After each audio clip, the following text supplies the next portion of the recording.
Hello, this is Paul Johnson with The Optimistic American. We have a brilliant show today with Professor James Robinson, who wrote literally two groundbreaking books.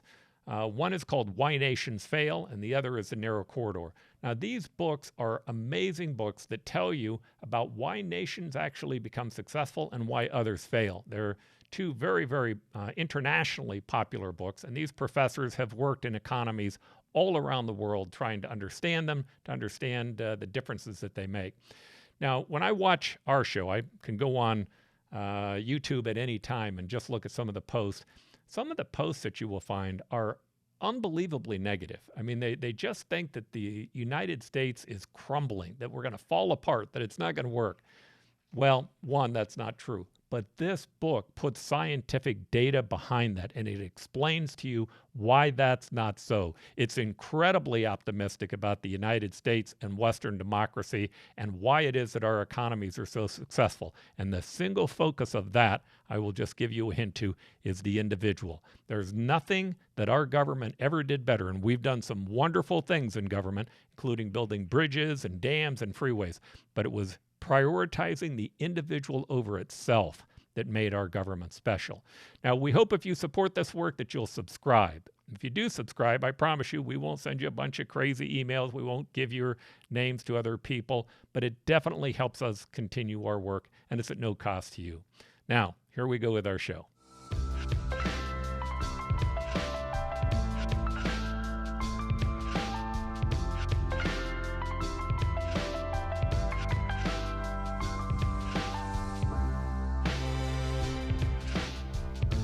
Welcome, Professor James Robinson. How are you doing today?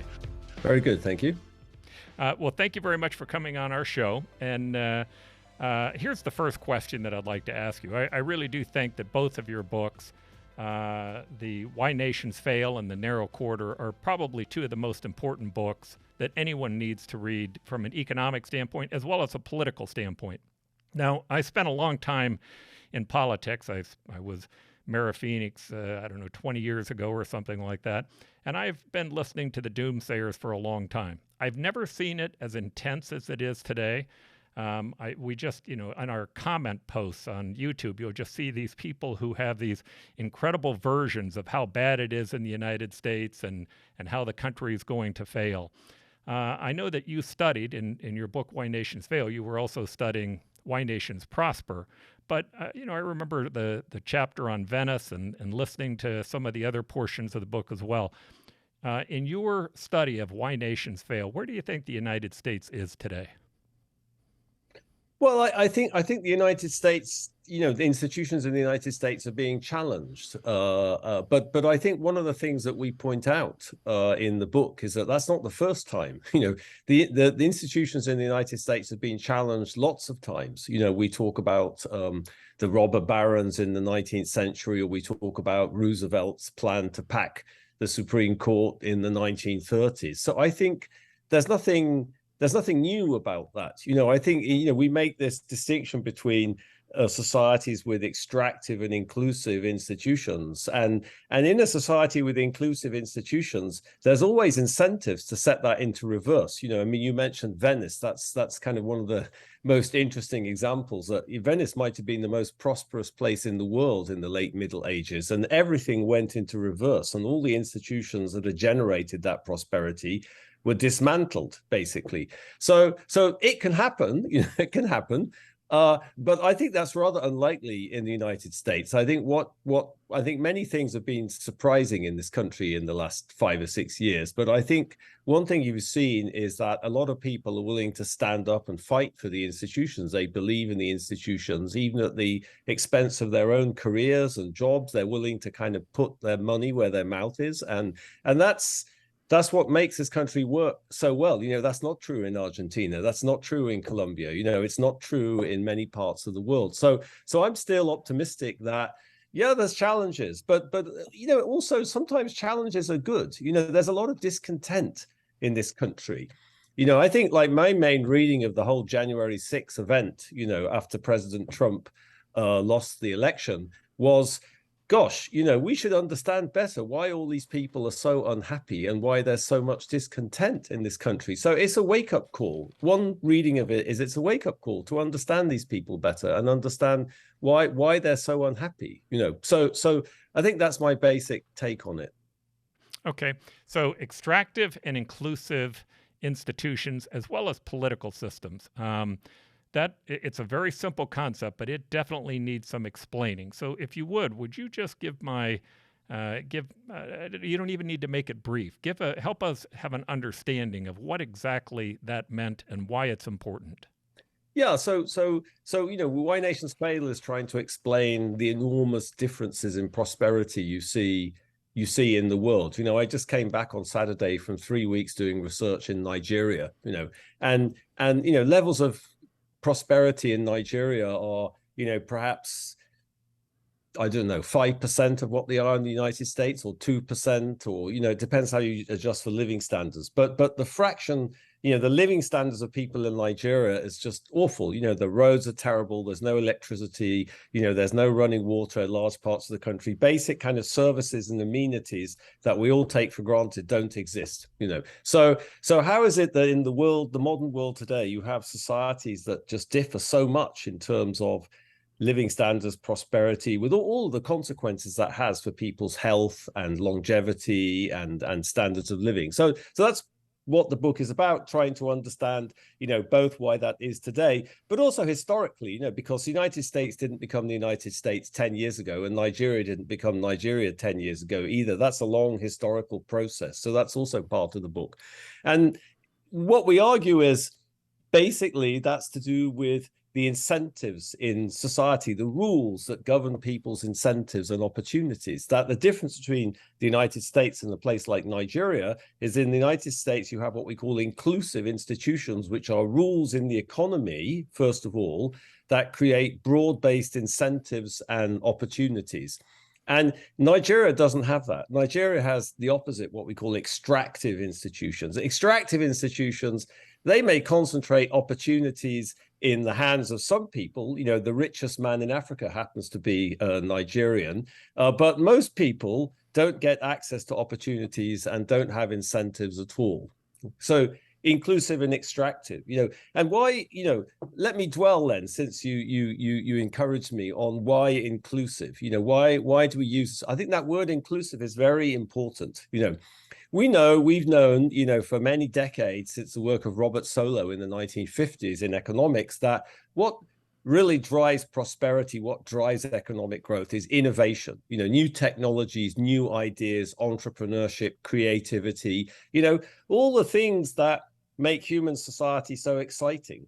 And where does that come from? That comes from people's ideas, people's, projects, people's aspirations, people's drive. That's where innovation comes from. If you look at the industrial, the whole start of all this prosperity in the modern world, which starts in the 18th century in England, it's about innovation. It's the steam engine, it's steam trains, it's the factory system, it's the mechanization of cotton spinning, it's all new ideas, new innovation, raising productivity. Who came up with those ideas? Who invented the steam engine or the railway or tarmac or, whatever it was? What you see is that those people come from everywhere in society. You don't know who they are. The government doesn't know who they are. I don't know who they are.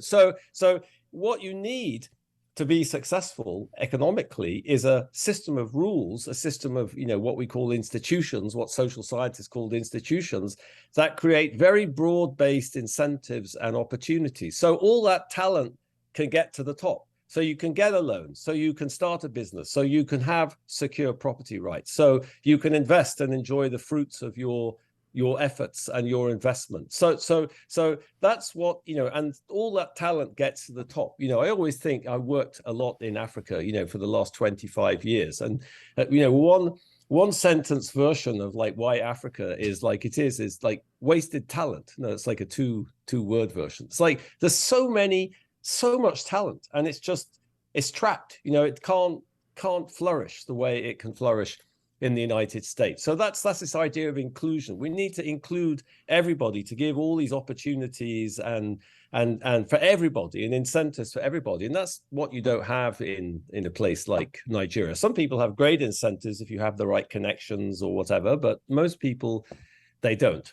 So inclusive and extractive. So that's, I'm kind of talking about the economic sphere, talking about the Industrial Revolution. You know, if you look at the 19th century, you know, in the US, when the US becomes the world economic leader, what's driving that?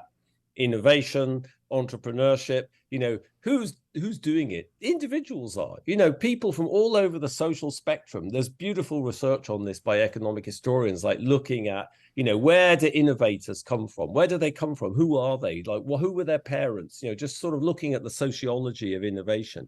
And what you see is people come from everywhere, all over the social spectrum. And you know, so if you want, you've got to tap into that. And that's what inclusion is about. But you know, in some sense, we're talking about economic institutions. So there's two layers of this. You know, there's inclusive economic institutions. There's extractive economic institutions. You know, at the end of the first chapter, we kind of illustrate this with not two countries, but two people, which is Bill Gates and Carlos Slim, you know, who were the two richest men in the world at the time we wrote the book, you know, and both incredibly talented, you know, driven entrepreneurs. But it's not how rich they are, but how they made their money that's so interesting. You know, Bill Gates, you know, for all the criticisms you could make about Microsoft, made his money by innovating in the computer industry. He sucked enormous amounts of talent and energy into that industry. Carlos Slim made his money by getting his friends in the government to privatize a telecom monopoly to him. You know, Bill Gates, you know, actually, for all his wealth, generated far more wealth than he himself benefited from. There's huge externalities in that process. The opposite is true with Carlos Slim. You know, a very conservative calculation made by the Organization of Economic Cooperation and Development calculated that national income in Mexico was over, you know, the fall in national income associated with Carlos Slim's monopoly was over double his personal fortune. So it's not just about taking money from the average Mexican and giving it to Carlos Slim. Everybody's poorer at the same time. So that's what extractive institutions do. You know, that's a kind of microcosm of, you know, why there's incentives to create extractive institutions, but why they impoverish society. But then, you know, the next layer of this is to say, okay, fine. So some countries have inclusive economic institutions and they innovate and there's entrepreneurship and they prosper, and other societies have extractive economic institutions. Like, where does that come from? You know, fundamentally, like why does a society like that get set up? And that's to do with politics. You know, when I give a talk about why nations fail, I put up the slide of Bill Gates, you know, being dragged in front of the antitrust authorities in Washington. You know, Microsoft was found guilty of violating the Sherman Act, you know, for monopolistic practices. That scene is just unimaginable in Mexico or Nigeria or whatever. You know, there's just no way that that's ever going to happen because these people are too politically connected for anything like that to occur. So again, you know, we could argue about, you know, the ruling, the Microsoft ruling, and whether it was good or whether they should have gone further or whatever, you know. But I think what you see in the United States is, you know, what fundamentally protects that inclusive economy is an inclusive political system. So we say, you know, there's two layers. There's the economic layer, there's inclusive and extractive economic institutions, but lying behind that is politics in some sense. It's politics that generates an extractive economy, and it's politics that generates an inclusive economy. You know, why did Venice, you know, you mentioned Venice, why did Venice go into reverse? Why did the inclusive economic institutions become dismantled and turned extractive? Because the politics made a transition from inclusive to extractive. Okay, and what do we mean by inclusive political institutions? Well,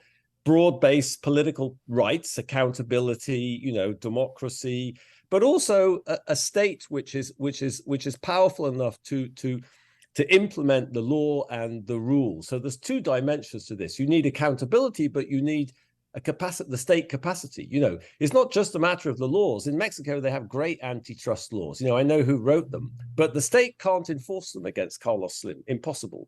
So you need these two elements. And I think if you look at most poor countries, like Nigeria, for example, you see massive failure in one or both of those dimensions, either in the extent of accountability or kind of political participation, or what we call a broad distribution of political power, or in the capacity of the state. If you drive from Port Harcourt, I just drove from Port Harcourt to Owerri, which is about 100 kilometers in eastern Nigeria.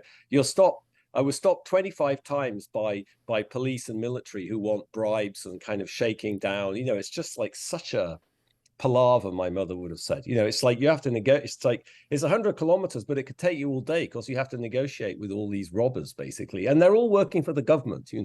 So that there's just huge challenges with the way the state works. If you go into a village in Nigeria and nobody expects the government to do anything, you have to provide everything yourself: water, schools, everything, security, order. The government doesn't do a thing. So that's a fundamental problem for just even if you wanted to create inclusive institutions, or even if voters and citizens wanted to create them in Nigeria, the state doesn't have the organizational capacity to actually do it. Am I talking too long? No, not at all. So in the United States, it seems to me that we started with this beautiful idea that said that we wanted to release the genius of the individual, and we did that through the Constitution and the Bill of Rights, property rights that were all included within it.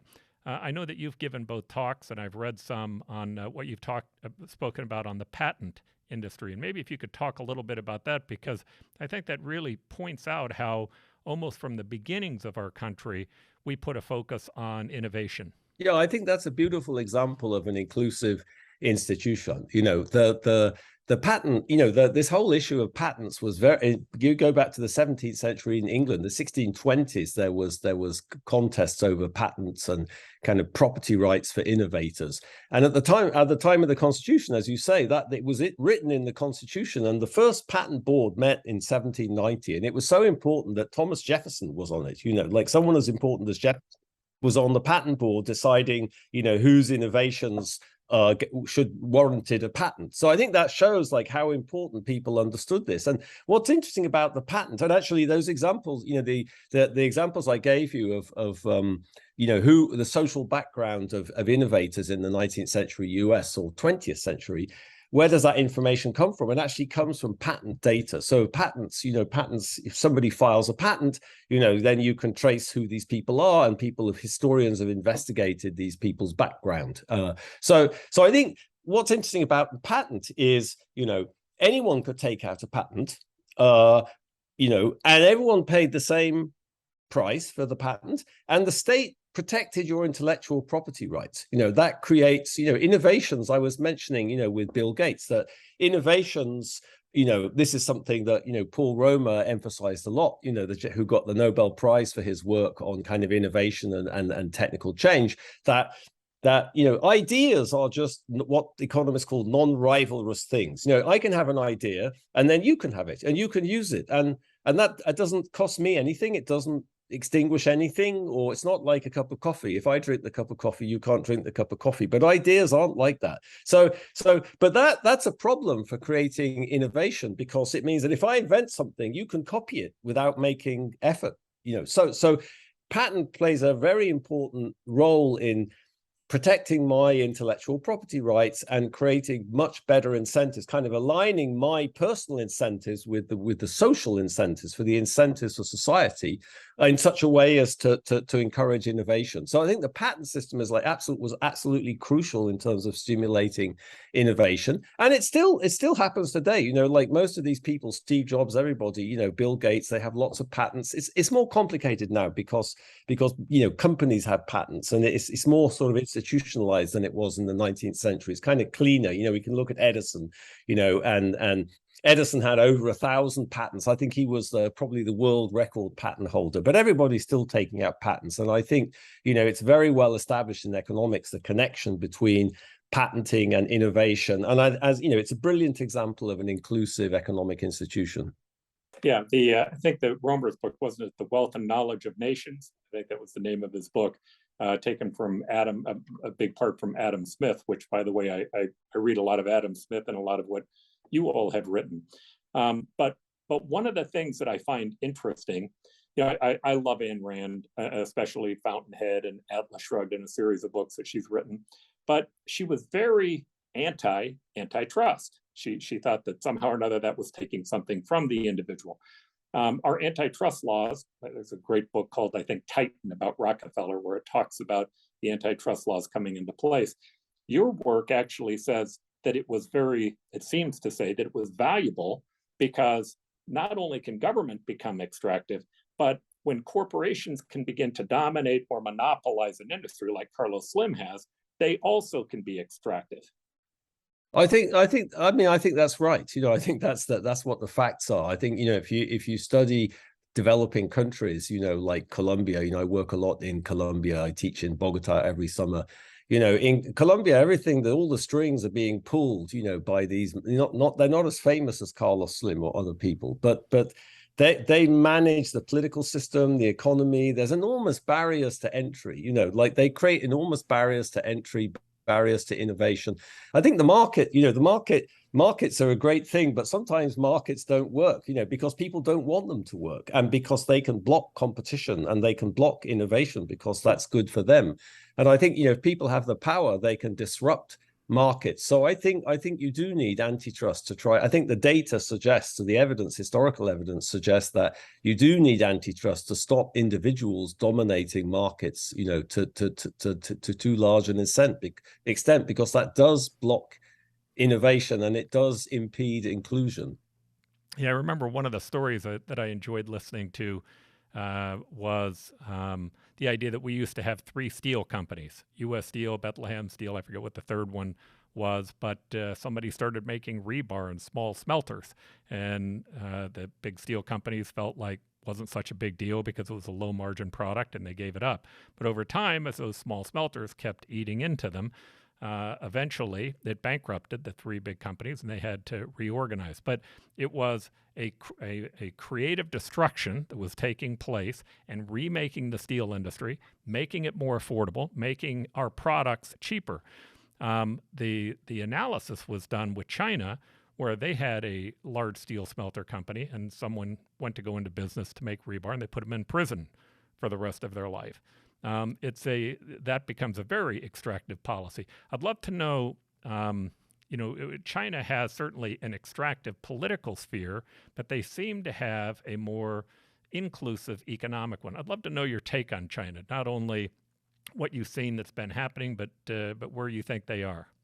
Yeah, I think China partly fits what I'm talking about fantastically. If you think about go back to the 1970s, China was very poor, technologically backward. It had extremely extractive kind of socialist economic institutions. And what drove Chinese economic growth was exactly dismantling all of that. Like, where did Deng Xiaoping start? In agriculture. He basically abolished collectivized agriculture. He introduced this thing called the household responsibility system. What did that do? It allowed people to make decisions, basically what to plant, what to farm. He deregulated prices. He gave people incentives, and what happened is just productivity went through the roof, and then that moved into the industrial sector into the 1980s. And, so what's funny about China is that, people sort of talk about the genius of the Communist Party, but actually the real story is the Communist Party just stopped trying to micromanage and got off everyone's backs and allowed them to do, what they do, allowed Jack Ma to do what he's good at. And that's why the economy boomed, so not through the genius of the Communist Party. And I guess what we say is, so that fits perfectly. Like, all the economic growth is driven by this movement towards much more inclusive economic institutions. But the political institutions have stayed extractive. They're not, there's no accountability, there's no, transparency, there's no rule of law basically in China. So what do I say about that? I say it's not sustainable. What we show in the book is there's many examples in world history of kind of unsustainable periods of economic growth. Like a famous example would be Argentina. For 50 years, up until the 1920s, Argentina grew very rapidly. It was one of the richest countries in the world, probably one of the 10 richest countries in the world in 1920. But it never had inclusive political institutions. It was this combination of extractive political institutions with inclusive economic institutions that generated growth, but it can only do that in a transitory way. Another fantastic example would be the Soviet Union. Between the mid-1920s, for 50 years, the Soviet Union was one of the most rapidly growing economies in the world. When I was an undergraduate, we learned all this stuff about how great central planning was. And young people laugh when you tell them that nowadays, But it's true. I even went and checked. We have this story in Why Nations Fail. I went and checked. I went and got my old textbook on comparative economic systems that I read at the library at the LSE, and it's there. It says, like, if you want to have a successful economic development, you need to have central planning and a Soviet-style economy. It's kind of laughable in retrospect, but I think that shows you how easily you can be fooled, by 20 or 30 years economic growth. I mean, it was in every single textbook. If you go back and read Paul Samuelson's, one of the greatest economists of all time, Paul Samuelson's textbook, again, which I read as an undergraduate, he had this graph of like the Soviet Union overtaking the US, and then if you look at the 1960s version of his book, it's overtaking in the 1970s, and then they kind of delay it, and it's overtaking in the 1980s, and then delay it, it's overtaking in the 1990s, and then the graph disappears. And then it comes back, except instead of the Soviet Union overtaking the United States, it's China, So I think same author, same idea, different country. Yeah, I think like this is why, this is a good reason for studying history, like it's a good reason for studying history. So I think, even though when I stand up and talk about this, people say, oh no, come on, can't be, and China has managed to do lots of things that the Soviet Union never did. China's economy is based on exporting, so that forces you to be much more efficient, to produce, competitively what people want, so that there's all sorts of benefits from the Chinese model compared to the Soviet model, but I think that's my view, is that you can't have an inclusive economy at the whim of a dictatorship. Look at Jack Ma. Look at anyone who starts complaining, they disappear for 3 months and nobody knows where they are. The tennis player, lady tennis player, you can't have an innovative society in such a totalitarian state. It's like Russia, like the head of Lukoil criticizes Putin and he falls out the window of the hospital. This is just totalitarian. You can't have a innovative society like that in a sustained way. One of my favorite economists, I was listening to them once, and they were speaking to a Chinese economist, and they said, well, what I love about the Chinese economy is how fast we're growing, and how much productivity is happening here, and how we're going to overcome the rest of the world because of it. He goes, oh, okay. He says, well, what's your favorite part about the United States? He goes, oh, when it's going bad in the United States, you're allowed to say so, right? And it's there's a new good book called The Quiet Americans, about the intelligence agency during the 1940s to 1950s working on Moscow. What's amazing when you're reading the book is to recognize how little information we really had from the inside, how we really didn't understand, how when you have a controlled economy, the one thing that you do have the power to do is to make certain that the information that's being dispersed in and out of your country is dramatically controlled. That's something we don't have the ability to do in the U.S. It's dramatically distributed here, which, of course, empowers individuals as part of the process. Yeah, well, I think that's a good thing. I mean, I think, one fact I find very telling is all of these Chinese entrepreneurs and business people, they just want to get out of the country. They want to get their family out of the country.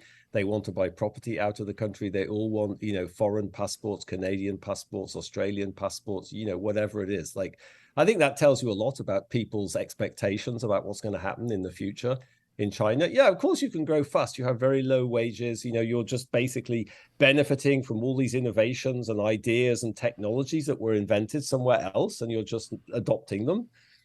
But that, yeah. Yeah, Larry Summers was on, and he said, look, if I were to summarize what I've seen, he said the issue is there are two factors to watch constantly. Where does capital want to go, and where does labor want to go? And he said they want to come into the United States, and they're trying to get out of China. All right, so on the narrow corridor, I really think with all of this authoritarian populism that's happening today, especially as that can begin to become a threat not only to Western democracy, but to liberty and to the individual itself. The narrow corridor really laid out a beautiful concept that perpetuated what you had done in the work with Why Nations Fail. But would you describe that narrow corridor, the box, how you have very strong states and how you can have very strong societies and how they conflict with one another, and what that corridor actually means? Yeah, I think in Why Nations Fail, we did a good job of sort of trying to give people a simple way of thinking about these differences. But I mentioned, that this is also it's a sort of historical process, how Nigeria becomes Nigeria and the United States becomes the United States, and we do talk about that. But we felt we hadn't done a good job of helping people understand that process, the emergence of inclusive societies and how things can go wrong and how you can become sort of extractive. So I think the narrow corridor is much more focused on the process and how difficult it is to get the process going. And also, how you can fall out of this corridor. So the idea, so it's as you said, it's the idea is there's a balance there's a contest in some sense between the state and the society. People are trying to control the government and they're trying to get it to do what they want, but the government is trying to control people also. That's what happens in China, and that's what happened. That it happens here too. So many people are concerned about that. So there's this contest, and what you see in many parts of the world, and this is a way we use of sort of classifying societies, is some parts of the world, like China, what you have is, the state dominates society, but society can also dominate the state. That's true in large parts of Africa, for example, or South Asia. The society is very powerful relative to the state, or you could say historically in much of the world also, before modern state institutions were developed. So the difficult thing in developing inclusive institutions is you have to get this balance between state and society right. And once you get it right, then there's all sorts of mechanisms that can kind of lead that competition. That competition is very creative. In the process, as we say, states become stronger, society becomes stronger, more cohesive, kind of more coherent identities, better able to act collectively. The state becomes stronger. So that competition is it's very creative and it's very powerful, but it can also become sort of unstable, So we try to tell, I'm not sure I understand very well all of this autocratic populism we have in the world today. It's very, Hungary, the Philippines, Brazil. It's a very complicated, Russia. It's a very complicated phenomena, and it's happening in different contexts. That it's a sort of global thing. So you look for global processes, globalization or rising inequality, or I don't know, but it's a very complicated thing. But we try to think about, how that could happen. How could, we talk about it, we have one chapter which we call Red Queen Out of Control. We describe this kind of competition between state and society as the Red Queen effect. And then we think about how you can move out of the corridor, like the example we use, the sort of leading example we use would be Nazi Germany. In some sense, Germany kind of historically was a society like Britain or Western Europe that sort of had this dynamic developing more inclusive institutions, stronger society, stronger state. But then it crashed out of the corridor in the 1930s with the Nazi kind of state, and in many ways that was popular. There were millions of Germans voted for Hitler. He didn't have a majority, of course, and he had to fix everything to take power. But a kind of in retrospect, unbelievable number of Germans supported Hitler and the Nazis, the construction of the Nazi state. So we were trying to sort of think through what mechanisms could lead to such an outcome. I don't know if that's, we try to talk about that in the context today. That's just really sort of putting ideas out there. I'm not sure social scientists really understand this very well. I don't know what your view about this is, but it's a very complicated phenomenon. Definitely. I tend to buy into what Eric Hoffer told us maybe 60 years ago, 70 years ago. He said that all revolutions that happen, none happen from people who have a lot and want more. None happen from people who have nothing and want something. They all happen from a group of people who had something and lose a piece of it. I think in the United States, you can see, as an example, polling of optimism. Minority groups are much more optimistic than middle-class white America, especially the lower two quartiles of white America. And the reason for that tends to be that even though the lower two quartiles are actually still doing better than their minority counterparts in the United States, the minority groups are seeing growth, and the Anglo community is feeling like they've lost something. Now, it doesn't take, by the way, I think those losses aren't just economic. I think some of them, through political correctness, are social losses that they're feeling. Pressure, constraint, the creating invisibility. And it's inevitable when you turn someone invisible that someone will come along and see them, and when he recognizes them and speaks their language, that they'll follow him regardless of whether he lies or cheats or steals or does anything else, because now they feel seen. Well, to me, the challenge, it begins with understanding how well we have it, all right, putting things in perspective. And unfortunately, I think people are being bombarded by negative messages from the nightly news, from political parties, from political candidates. They're getting so much negativity that they lose the ability to really see perspective. You've been all over the world. I mean, I love the fact that you go into, I know that you won't work as a consultant because you said that was not a positive experience for you, but that you go around and you help advise and give people information about what works.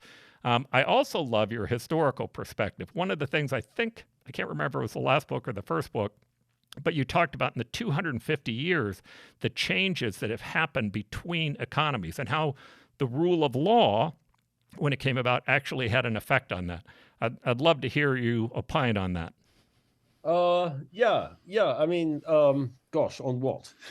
Well, on the idea that countries used to be much closer together economically, and that separation has grown, and that part of that you can watch the beginnings of that, or the genesis of that, with the rule of law and the pushback on the king. At least that was my read of what I read that you had written.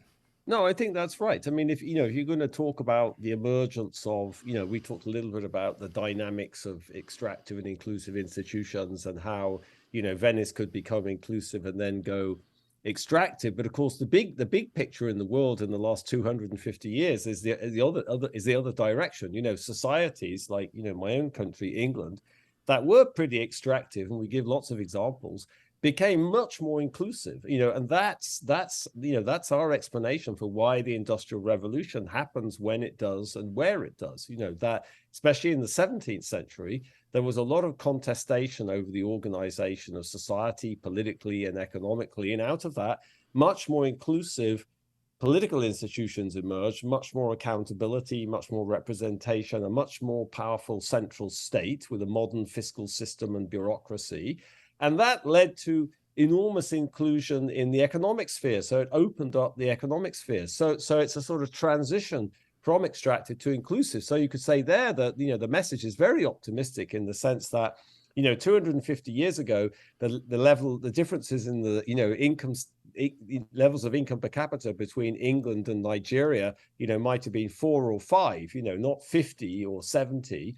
So that enormous gap is something that's actually only appeared in the past 250 years. And it's appeared because some societies, Western Europe, North America, made this transition towards much more inclusive economic institutions from extractive institutions. And, of course, how that happened in Britain is different from the US, but in the US, we sort of tell the story comparing the US to Latin America. And why is it that these colonies in apparently very similar circumstances with very similar ideas and technologies, the US becomes far more inclusive and compared to Latin America, and how that explains the differences in prosperity and inequality between North America and South America. So that's the thing about the language of inclusive and extractive institutions is it's very useful for talking about these differences. But of course, if I look at,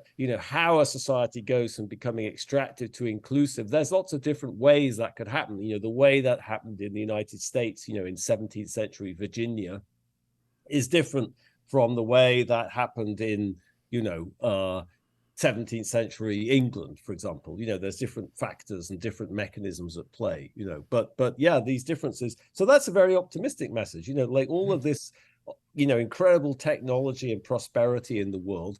That's something that we've all created, humans have created in the last 250 years by making society more inclusive. It's just that hasn't spread everywhere in the world, and that's the problem of development. Yeah. Now, your argument that I really enjoyed on that is that so many economists today believe, that's all because of geography, or it's because of natural resources. You gave a couple of comparisons that I thought were beautiful. One was Nogales, which is, I'm in Arizona, so that's one that hits close to home. And the other one was the Koreas. Maybe if you talk a little bit about those too. Yeah, we use what an economist would call natural experiments to try to sort of illustrate our theme of institutions and sort of say, there's, of course, you could think of other explanations, like Africa is poor because it's in the tropics, or there's malaria, whatever it is, but, or Africans have some culture which is kind of incompatible with capitalism or whatever. But what we try to show using these natural experiments is that, oh, come on, it's got to be institutions. If you think about the Korean Peninsula, it's a sort of fantastic thing. If you look at the Korean Peninsula at night, you see that North Korea is completely dark, and South Korea is just a blaze of light, okay? And that's indicative of enormous differences in prosperity and living standards and opportunities. And why, how could that be? It's all Korea. It's the Korean Peninsula. The geography is very similar. They're all Koreans. It's culturally similar, deep kind of historic, all the same. It's obvious what generates that difference. Everybody knows the answer. That's why that example is so nice. It's the way the Koreans organize the economy. In the North, you have this socialist model that killed incentives, killed opportunities, killed markets. In the South, you had something completely different. And why do you have that? Why is it that North Korea is like that? Is that because they have bad economists in North Korea? No, they have a dictatorship. That's why it's like that. Okay. So I think that basically that illustrates the entire theme of the book. We could have just written a chapter on Korea and left it at that, but the publisher said, no, you've got to kind of elaborate a little bit. Your publisher was right. I enjoyed the rest of it. Yeah, and we also use this example of Nogales. Nogales, United States, Nogales, Mexico. It's kind of, there's a fence down the middle. It's culturally very similar, historically very similar, but there's enormous differences in living standards, in security, in people's opportunities. Why is it that people want to go from the south to the north and not the other way around? That's everything to do with the institutions also in that case. So we use a series of those examples to kind of, just sort of get across in a simple way, oh yeah, they've got to be right. Before we get into the details, we got to sell you on the big story with those examples. All right, so I'm going to change course just a little bit. Colonialism. How does that fit into this story? Was it helpful, harmful? What's your view of that?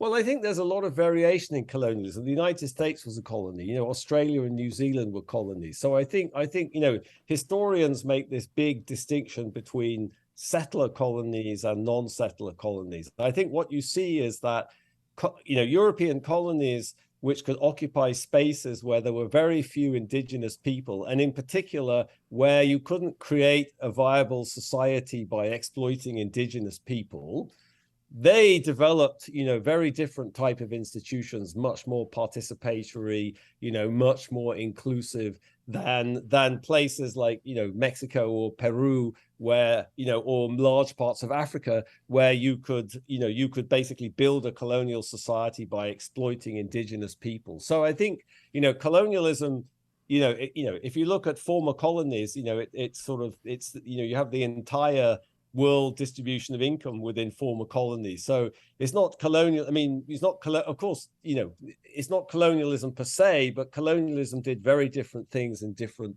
contexts. Of course, in the United States, colonialism expropriated indigenous people and stole their land. And, you know, so I'm not advocating colonialism at all. I don't think colonialism was a good thing anywhere, actually. But I'm just saying in terms of prosperity, it has very different consequences depending on the context, you know. So we use that as a way of saying, no, this is not about culture. It's not about, you know, Anglo-Saxons, you know, in North America, or Spaniards, you know, or Latins in South America. We don't think that's the issue at all. It's really, and that's, you know, that's what the scientific evidence shows. This is really to do with the conditions in the colonies and the kind of types of societies that emerged. You know, we use the early history of Virginia, and we contrast that with the early history of Buenos Aires and Argentina to kind of illustrate how these different types of societies emerged, with much more inclusive in North America, much more extractive in Latin America, with you know, with these long historical consequences that we've been discussing today. Yeah, it's a you know, it's fascinating, but I think it still fits into the narrative of the book, which is when 20% of the people are extracting the goods from 80% of the people, it's going to be a problem, whether it's government that's doing it or whether it's being done because there's no government whatsoever and someone's taking advantage of them. So when you look back on that history and you go and you talk to people who are in Latin American countries, what's the message that you give to them? I know that has to be sometimes difficult just because they'll see it as being somewhat ethnocentric, but what's the message that you give to them in terms of what they need to do to help improve their economies? Well, I think, you know, I don't have, one of the benefits of this, you know, the terminology inclusive and extractive is useful because it's very flexible, you know, like you know, what we have one chapter where we say, you know, why nations fail to get today, and we look at North Korea, Zimbabwe, you know, Argentina, what, you know, Uzbekistan, places which are extremely different, you know, culturally, historically, institutionally. And what do these places have in common? They're all poor and they all have extractive institutions.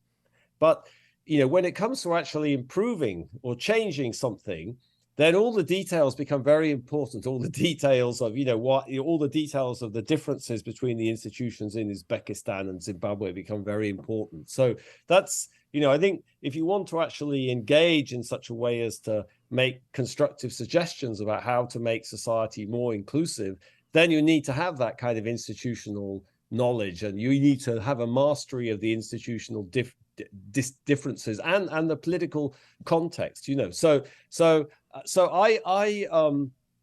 I mean, I think that, you know, the simple thing I tell people is, you know, you need to make your society more inclusive. I think you go to any Latin American country, you know, it's very easy to identify extractive institutions everywhere and point them out to people. But actually changing that, you know, that's a very different thing. You know, that's a political issue. You have to understand the politics, and you have to understand, you know, how to build a coalition for a more inclusive society. So then, you know, you can look at history and try to understand, you know, how extractive societies like England, how did they build more inclusive institutions, you know? And, you know, there's even examples or at least some examples in the region. You know, Chile is a relatively successful example. You could say Barbados is a very interesting example of building much more inclusive societies. So, but I think, you know, unfortunately, there's a long shadow of history in Latin America. You don't see, you know, now the Chileans at the moment, you know, they just rejected this new constitution. They're kind of agonizing about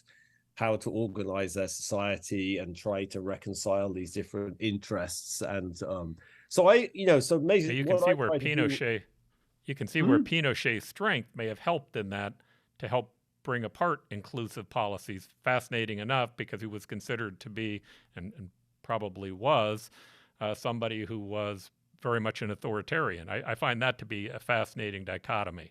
Yeah, but, you know, my view about Chile is, I think if you go back, you know, if you go back to the 19th century, Chile looks completely different to everywhere else in Latin America. If you go back to the colonial period, you know, when I teach about this, I always say, you know, Chile looks much more like like the United States and anywhere else in Latin America. There were indigenous people, but they were way off in the south, beyond the frontier. In fact, like in the US, they were beyond the frontier. So the Chile never developed these kind of extractive institutions, that we've been talking about in colonial Latin America.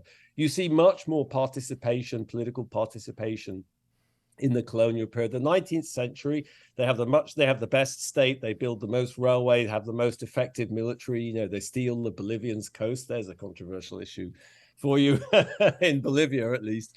I think it's actually it's much deeper than that. Like, I don't give President Pinochet much credit, actually. I think it's a much more historical thing. Chile always looks different going all the way back. And I think, now I think there's a big problem with this constitution written by the military, but of course they can't decide what to do, but that's okay. It takes time. You're not going to get that right straight away, I think. And I think, I've been. Do you think that constitution's beneficial for them long term? Is it more inclusive?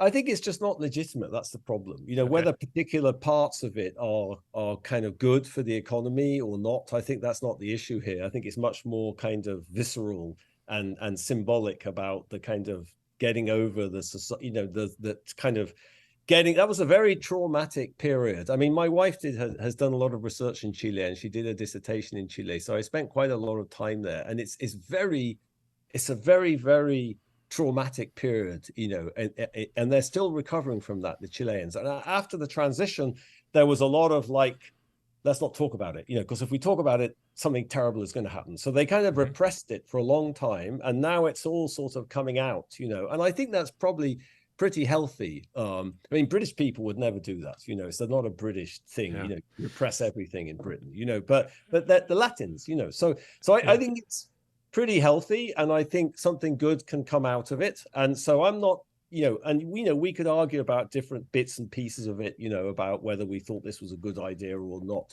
But I think that's not the big question. I'm pretty happy that I'm pretty convinced that the Chileans will come up with something which will make stuff work. I think Chile works very well generally. It does seem like there's an arc. I mean, I didn't see this in your book, but I would think that the arc of the United States, going through the suffrage movement, the civil rights movement, the equal rights movements, the human rights movement, all of those tended to be looking for a greater inclusiveness. It was more people demanding a seat at the table. And of course, that starts to spill over into economic issues as well, I would guess. Maybe your thoughts on that? Yeah, I think that's right. I mean, so the two chapters where we talk about these dynamics, where we talk about the dynamics of inclusive institutions, we talk about the virtuous circle, but I think actually we do a better job in Narrow Corridor of talking about this, this Red Queen effect, which is about why would this dynamic have the property that you just identified, which is it's sort of driving you in a more inclusive direction. What would it be? And I think that's what we were trying to capture, albeit imperfectly. There's something about the process that pushes you in a more inclusive direction. Yeah, I think that's a very nice observation you made there, and that's something we've been trying to capture. But it's not obvious. It can go into reverse, and but I think there's some hope to believe that that's the path Chile is on. And I think. All right. Yeah. So here's a question. I have to ask this. So this book became an international sensation. Everybody around the world was reading it. It was literally a common touch point in people that I was talking to overseas. Did you guys know that up front that it was going to be that big, that it was going to take off the way that it did? No, not at all. In fact, we wrote a previous book we wrote a lot of scientific papers together. We wrote a previous book, which is full of hundreds of pages of mathematics, and which sold 10,000 copies, amazing, which is like amazing. So I remember when we wrote Why Nations Fail, we thought like, well, if this sells 20,000 copies, we'll be like really, really happy. So I think, I think we have a lot of, I'm very good friends with Jared Diamond. I co-edited a book with Jared. I organized many conferences with him. He's just such an incredible person and intellectual. And I've seen so many people who've just read his stuff and just makes them think about the world. It gets them excited. And I always think, gosh, like, okay, I have PhD students and I teach, and I like that, but if you can reach people the way he reached people, wouldn't that be amazing? So we thought we'd have a go at it, but we expected to fail miserably, I have to tell you. Wow, that's amazing. And Yeah. you just did what your passion told you to do, which was to write something that you believed in, and it turned into being a great success. Yeah, well, That's I think you wonderful have to to hear. take you have to take risks in life, don't you? I mean, in academia, you have to take risks. Like I don't know how many ideas we've had where we've told them to people, and they, like other academics, and they just like start laughing hysterically. Our most cited paper that we wrote, Professor Acemoglu and I, our most cited paper, it's like one of the most cited papers in economics. We explained the idea once at the weekend at MIT when we were working on it to a very distinguished MIT economist who burst into laughing. He thought it was the most ridiculous thing he'd heard in his life. So I think like we could have just said, oh, okay, forget that. But you have to believe in yourself. My mother used to say, if you don't believe in yourself, who's going to believe in you? You just got to believe in yourself and just like suck it up and go for it. You have to be fearless sometimes. So is there a new book coming out that we should be looking forward to?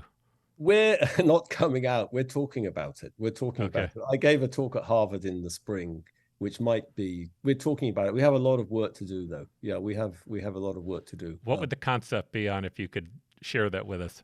I could share it with you. I think that the first book we wrote, and a lot of research we've done is about democracy and the origins of democracy, and when and how does democracy emerge, and when is it stable? And then we've been talking about inclusion, and so at some fundamental level, like where how do humans think about that? How do humans think about equality, and where does that come from? Like, do we care about equality intrinsically, and if so, why, and where does that come from? Because we also like hierarchy. I'm English. We love the Queen, and we love status, and economists all work for the Nobel Prize. What's that about? It's not about the money. It's just pure status. So humans are sort of have these contradictory impulses. On the one hand, we sort of seem to care about equality, and not just because of the economic benefits or whatever. It just, we get annoyed at inequity or injustice, but we also tolerate and rationalize hierarchy. So how do you think about that? So we've been reading a lot of kind of much more historical work about the emergence of human society and transition from primates to early human society. What do we know about that? And just kind of thinking about historical examples. But we're very far from writing anything vaguely sensible. That sounds exciting. Fukuyama wrote just a small section in his book Identity about the whole concept of how this individualism, Martin Luther took that to a new level by putting it into spiritual terms, and then Jean Rousseau took that and made it a secular process. But he really, I bet he didn't spend 6 paragraphs talking about an idea that I was hoping there'd be a whole book about. When you do that, I'd love to read it. Okay. Well, good. James, thank you so much. I can't tell you how much we appreciate you being on our show. I also can't tell you how much I appreciate you being in the world. You doing these 2 pieces of work. I think they really have been, they've been global altering, and they've certainly helped me in my thinking. I just want to thank you for being on our show here at The Optimistic American. My pleasure. It's been a lot of fun. All right. Thank you very much. Thanks for joining The Optimistic American Show. Now, help us grow by subscribing to our channel. If you enjoyed the episode, please leave a like and a comment. There is so much more that we have planned. We can't wait for you to embark upon this journey with us.